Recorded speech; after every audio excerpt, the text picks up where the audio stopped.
সুপ্রিয় শিক্ষার্থীবৃন্দ, আসসালামু আলাইকুম। লার্ন সিএসি ইউটিউব চ্যানেলে আপনাদের সবাইকে স্বাগতম। আজ আমরা আরো একটি গুরুত্বপূর্ণ টিউটোরিয়াল নিয়ে হাজির হয়েছি যে কিভাবে ফিজিক্যালি একটা ডিএইচসিপি সার্ভার কানেকশন করা যায়, সেটাই আমরা শিখবো আর কি। আপনারা হয়তো এখানে দেখতে পাচ্ছেন, এখানে পাশাপাশি আরো অনেক ধরনের অনেকগুলো ক্লায়েন্ট কম্পিউটার আছে। এই যে সমস্ত কম্পিউটারগুলো আছে, এই সমস্ত কম্পিউটারগুলোতে অটোমেটিক্যালি ক্লায়েন্ট কম্পিউটার মানে উইন্ডোজ ইনস্টল করা আছে, উইন্ডোজ 10, এবং আমার পাশেই যে কম্পিউটারটি দেখতে পাচ্ছেন এটার মধ্যে উইন্ডোজ সার্ভার ইনস্টল করা আছে আর কি।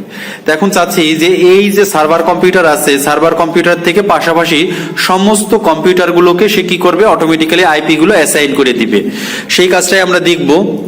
এটার জন্য দেখেন, মনে করেন যে এই যে সার্ভার কম্পিউটারটা আছে, এই সার্ভার কম্পিউটারের এখানে এসে আমরা মনে করেন যে আমরা এই যে ক্লায়েন্ট যে কম্পিউটার আছে, আমি সার্ভার কম্পিউটারের আইপি অ্যাড্রেসটা দেখেন বসাচ্ছি। বসানোর পরে 192.168.10.1 যখনই এন্টার দিচ্ছি, দেখেন এই যে সার্ভার কম্পিউটারের যে সার্ভিস ম্যানেজারের বাই ডিফল্ট পেজটা আছে, দেখেন এটা চলে আসছে।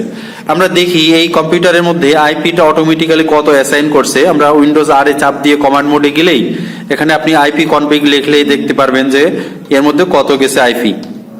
দেখেন আইপি কনফিগ লিখে আমি যখন এন্টার দিছি তখনই দেখতে পাচ্ছেন এই যে 192.168.10.19 এই যে আইপিটা সে বসাইছে, সে কিন্তু অটোমেটিক্যালি এই সার্ভার বসাইছে আর কি। তাইলে এরকম ভাবে এটাকে বলা হচ্ছে ডিএইচসিপি সার্ভারের কনফিগারেশন, যে কিভাবে সমস্ত ক্লায়েন্ট কম্পিউটার গুলোকে সে অটোমেটিক্যালি আইপি গুলো এক এক করে অ্যাসাইন করবে আর কি। তাহলে আজকে টিউটোরিয়াল থেকে সেটাই আমরা শিখবো।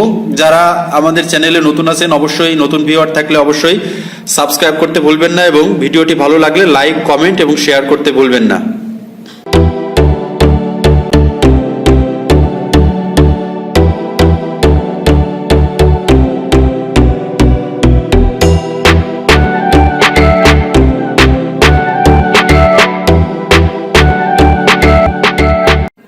প্রথমেই ডিএইচসিপি যে কনফিগারেশনটা করব, এই ডিএইচসিপি কনফিগারেশন করতে হলে আমাদের দুইটা জিনিস লাগবে। একটা হলো আমাদের যে পিসি গুলোর ফিজিক্যাল কানেকশন, মানে আমাদের পিসির যে সিস্টেম আছে, এই সিস্টেম ইউনিটের পিছনে যে কেবলটা দেখছেন, যে এখানে ক্যাট 5 এর যে কেবলটা বা ক্যাট 6 এর কেবলটা আর যে 45 এর এই পোর্টটা কি করতে হবে, আমাদের একটা সুইচ বা এই দেখেন প্রত্যেকটা কম্পিউটারে আলাদা আলাদা এরকম করে কানেকশন দেওয়া আছে, এগুলোকে সুন্দর করে একটা সুইচের সাথে অথবা রাউটারের সাথে কানেকশন থাকতে হবে। যদি কানেকশন থাকে তারপরে আমরা এই জিনিসগুলোকে কি করতে পারি, এই যে এখানে দেখেন একটা সুইচ আছে, এই সুইচের মাধ্যমে আমরা আমাদের এই যে ল্যাবটা আছে, পুরো ল্যাবটাকেই অলরেডি আমরা ইন্টারনেট কানেকশনের সাথে যুক্ত করছি আর কি, মানে আমাদের লোকাল এরিয়া কানেকশনের নেটওয়ার্কের সাথে যুক্ত করছি আর কি।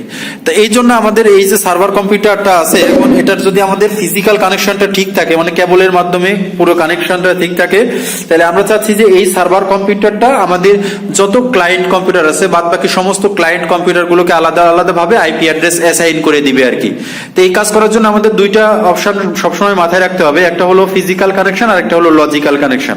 ফিজিক্যাল কানেকশনটা যদি ঠিক থাকে, তারপরে হলো লজিক্যাল কানেকশন। আপনি দেখবেন আপনার সিস্টেমের মধ্যে আমাদের যে ইথারনেট অথবা লোকাল এরিয়া কানেকশন বা ল্যানের সফটওয়্যারটা ইনস্টল করা আছে কিনা, যদি থাকে তাহলে আশা করি আমাদের এই সার্ভার থেকে অটোমেটিক্যালি আইপি অ্যাড্রেসটা সে অ্যাসাইন করে দিতে পারবে আর কি। তো এটা করার জন্য আমরা পরবর্তীতে আমাদের সফটওয়্যারের কনফিগারেশনটা দেখব।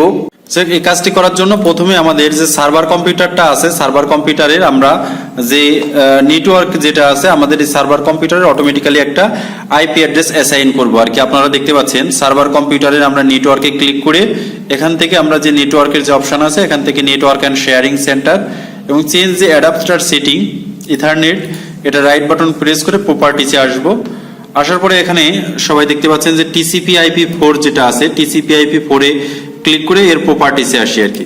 প্রপার্টিসে আসার পরে এখানে আমরা অটোমেটিক্যালি কি করব, একটা আইপি অ্যাড্রেস অ্যাসাইন করে দিব। দেখেন এখানে একটা ক্লিক করে আমরা একটা আইপি অ্যাড্রেস বসাই দিচ্ছি যে 192.168.10.1। সাপোজ এই আইপিটা বসাই দিলাম এবং পাশের বাটনে ক্লিক করলেই অটোমেটিক্যালি কি হচ্ছে, তার সাবনেট মাস্কটা নিয়ে নিচ্ছে। আমি যদি ডিফল্ট গেটওয়ে ব্যবহার করতে চাই করতে পারি, আবার না চাইলেও আমরা এখানে ব্যবহার নাও করতে পারি। যাক, এটা করার পরে জাস্ট এখান থেকে ওকে করব, এবং করার পরে এখান থেকে বলতেছে যে আমরা যে মেশিনটা আছে এর মধ্যে লোকাল আইপিটা কনফিগার করা আছে কিনা আমরা একটু চেক করে দেখি। দেওয়ার পরে দেখেন এটা আমরা এখান থেকে ক্লোজ করে দিলাম। ক্লোজ করে দেওয়ার পরে আমরা আমাদের সার্ভারের আইপি বসছে কিনা এটা আমরা এখন চেক করে দেখব, যে চেক করে দেখার জন্য আমরা এখানে উইন্ডোজ এবং আর যে কমান্ডটা আছে এবং সেখান থেকে সিএমডি এই কমান্ডটা এখানে এন্টার দিলাম, দিয়ে এখানে আইপি কনফিগ লিখি। দেখেন আইপি কনফিগ লিখতেছি, আইপি কনফিগ লেখার পরে অটোমেটিক্যালি দেখেন এখানে আইপিটা আমরা একটু আগে যে আইপিটা বসাইছি 192.168.10.1 এটা অলরেডি চলে আসছে। আসার পরে এখন আমাদের যে সার্ভার কম্পিউটারে আছে, সার্ভার কম্পিউটারের নিচের থেকে আমাদের যে সার্ভিস ম্যানেজার আছে, সার্ভিস ম্যানেজারটা অন করব। আপনারা গত টিউটোরিয়ালে দেখছেন যে কিভাবে সার্ভিস ম্যানেজারে বিভিন্ন রোল বা ফিচার গুলো অ্যাড করতে হয়, সেটা আমরা দেখছেন। এটাই হলো সার্ভিস ম্যানেজারের অলরেডি ড্যাশবোর্ড আর কি। তো এখন আমরা এখান থেকে এই টুলসে ক্লিক করে এখান থেকে এই যে টুলসে ক্লিক করে এখান থেকে যে ডিএইচসিপি অপশনটা আছে, ডিএইচসিপিটা আমরা চালু করব। ডিএইচসিপি হলো ডাইনামিক হোস্ট কনফিগারেশন প্রোটোকল আর কি। আপনারা এই অ্যাডভান্স নেটওয়ার্কিং এর প্রিভিয়াস টিউটোরিয়াল গুলোতে আপনারা দেখছেন সিসকো প্যাকেট ট্রেসার দিয়ে কিভাবে ডিএইচসিপি কনফিগারেশন করা হয় আর কি। আর আজকে আমরা সেটা ফিজিক্যালি একটা সার্ভারকে আমরা ডিএইচসিপি এর মাধ্যমে কনফিগারেশন করব, করে আমরা আলাদা ক্লায়েন্ট কম্পিউটার থেকে অটোমেটিক্যালি আইপি গুলো অ্যাসাইন হয় কিনা আমরা সেটা চেক করে দেখবো আর কি। তো এটা দেওয়ার পরে দেখেন আমরা এই যে উইন্ডোজ, এই যে ডিএইচসিপি এর মধ্যে আমাদের উইন্ডোজ যে সার্ভার আছে সেখানে আইপি ভার্সন 4 এবং আইপি ভার্সন 6 আছে আর কি। তো বর্তমানে আমরা আইপি ভার্সন 4 ইউজ করতেছি আর কি। আইপি ভার্সন 4 এ এখানে ক্লিক করে রাইট বাটন ক্লিক করে নিউ স্কোপ আছে, নিউ স্কোপ দেখতে পাচ্ছেন, নিউ স্কোপ। এই নিউ স্কোপে ক্লিক করার পরে এরকম একটা উইজার্ড আসবে, এখান থেকে আমরা নেক্সট বাটনে প্রেস করব। করার পরে একটা স্কোপের নাম চাচ্ছে যে কি নামে আমরা একটা স্কোপ তৈরি করতেছি আর কি। আপনি যে কোনো একটা নামই দিতে পারেন, সাপোজ আমি www দিয়ে একটা স্কোপ তৈরি করতেছি। দেওয়ার পর এখানে নেক্সট। এবার স্টার্টিং আইপি অ্যাড্রেস, এবার আমরা স্টার্টিং আইপি অ্যাড্রেসটা কত দিব, যে 192.168.10.10 থেকে সেই স্টার্ট শুরু করবে এবং পাশের বক্সে যখনই ক্লিক করব দেখেন 192.168.10.200 সাপোজ, তাহলে সেই 190টা আইপি কে সে অলরেডি অ্যাসাইন করবে। এবং এটা লেন্থ দেখেন এখানে দেয়া আছে, এটা কত বিটের আইপি হচ্ছে, 24 বিটের আইপি হচ্ছে এবং এর সাবনেট মাস্কটা যেহেতু ক্লাস সি আইপি অটোমেটিক্যালি চলে আসছে আর কি। এখন নেক্সট করার পরে আমরা এখানে আবার স্টার্টিং আইপি অ্যাড্রেসটা একটু বসাই দিব 192.168.10.10 এবং এই যে এন্ড হবে হলো 192.168.10.200 সরি 168.10.200 দেওয়ার পরে আমরা এখান থেকে অ্যাড বাটনে প্রেস করব। করার পরে দেখেন আইপিটা অলরেডি অ্যাড হয়েছে। যাওয়ার পরে এখান থেকে আমরা নেক্সট বাটনে প্রেস করব এবং অটোমেটিক্যালি দেখাচ্ছে এই যে আইপিটা সে নিবে এটা কতদিন পর পরে আইপিটাকে সে অটোমেটিক্যালি চেঞ্জ করবে। এখানে টাইমটা বলা আছে যে কত ঘন্টা পরে, সে 8 ঘন্টা পরে, কত সময় পরে সেটাকে চেঞ্জ করবে। এখান থেকে আমরা নেক্সট বাটনে প্রেস করলাম। করার পরে বলতেছে যে আইপিটাকে আমরা এখন কনফিগার করব কিনা। হ্যাঁ, এটা আমরা কনফিগার করব এবং যদি আমাদের সার্ভারটা যদি কোনো রাউটারের সাথে কানেক্ট করা হয় তাহলে এই রাউটারের আইপি অ্যাড্রেসটা এখানে আমরা অ্যাড করে দিব। যেহেতু আমরা এখানে রাউটার অ্যাড করতেছি না, জাস্ট শুধু আমাদের যে সার্ভার পিসিটা আছে সার্ভার পিসিটাকে অ্যাড করতেছি আর কি, তার জন্য আমাদের সার্ভার পিসির অ্যাড্রেসটা এখানে অ্যাড করে দিব 192.168.10.1 দেখেন এটা আমি এখানে অ্যাড করে রাখলাম। রাখার পর এবার আমরা যে নেক্সট বাটন আছে নেক্সট বাটনে প্রেস করে এবার আবারও নেক্সট বাটনে প্রেস করব, নেক্সট বাটনে প্রেস করব করে নেক্সট এবং ফিনিশ। দেখেন ফিনিশ যখনই দিয়েছে বলছে যে আমাদের সার্ভারের আইপিটা অলরেডি দেখেন এখানে স্কোপ তৈরি হয়ে গেছে 192.168.10.0 থেকে www দিয়ে আর কি।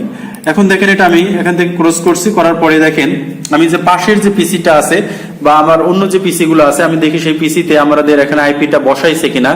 এর জন্য এই কম্পিউটারের আমি যে উইন্ডোজ যে কমান্ড মোডটা আছে আমরা সেই উইন্ডোজ আর এ প্রেস করে দেখেন এখানে কমান্ড মোড যেটা আছে সিএমডি এর ভিতরে প্রেস করার পরে যেখানে আসছে আমি এখান থেকে আইপি কনফিগ লিখে দেখেন আইপি কনফিগ লেখার পরে এই দেখেন আইপি কনফিগ লিখে আমি যখনই এন্টার দিচ্ছি আইপি কনফিগ লিখে তখনই একটা আইপি অ্যাড্রেস শো করতেছে 192.168.10.19 তাহলে এই আইপিটা সে অলরেডি এখানে বসাইছে এবং এই যে সার্ভারটা আমরা ওই পাশে যে সার্ভার কম্পিউটারটাকে পাইছে কিনা সেই সার্ভার কম্পিউটারের আইপি অ্যাড্রেস যেটা ছিল 192.168.10.1 এটা ক্লিক করার পরে দেখেন এই যে সার্ভার ম্যানেজারের যে সার্ভিসটা ছিল সেটা কিন্তু আমরা পাশের আরেকটা কম্পিউটারে দেখতে পাচ্ছি।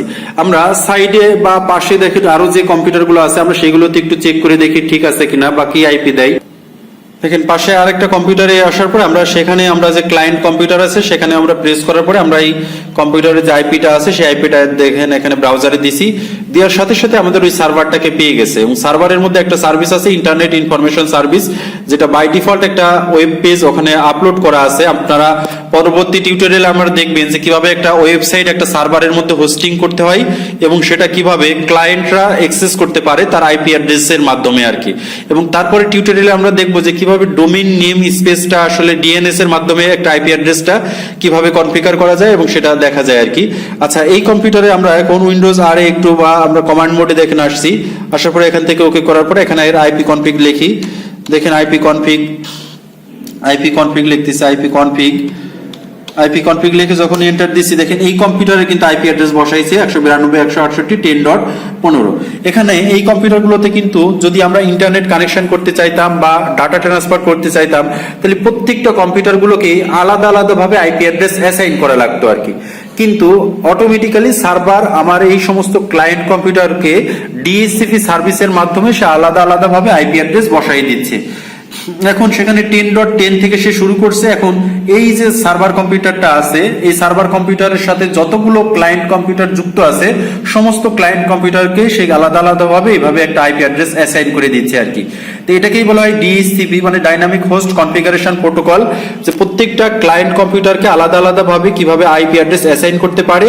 এখন এই ক্লায়েন্ট যত কম্পিউটার আছে তারা নিজেরা ইচ্ছা করলে নিজেদের মধ্যেও কমিউনিকেশন করতে পারে এবং তাদের মধ্যে ডাটা ট্রান্সফার করতে পারে এবং বিভিন্ন ধরনের ড্রাইভ বা ফোল্ডার ইত্যাদি ইত্যাদি শেয়ার করতে পারে আর কি। তো এটাই হলো সার্ভার কম্পিউটারের ডিএইচসিপি কনফিগারেশন।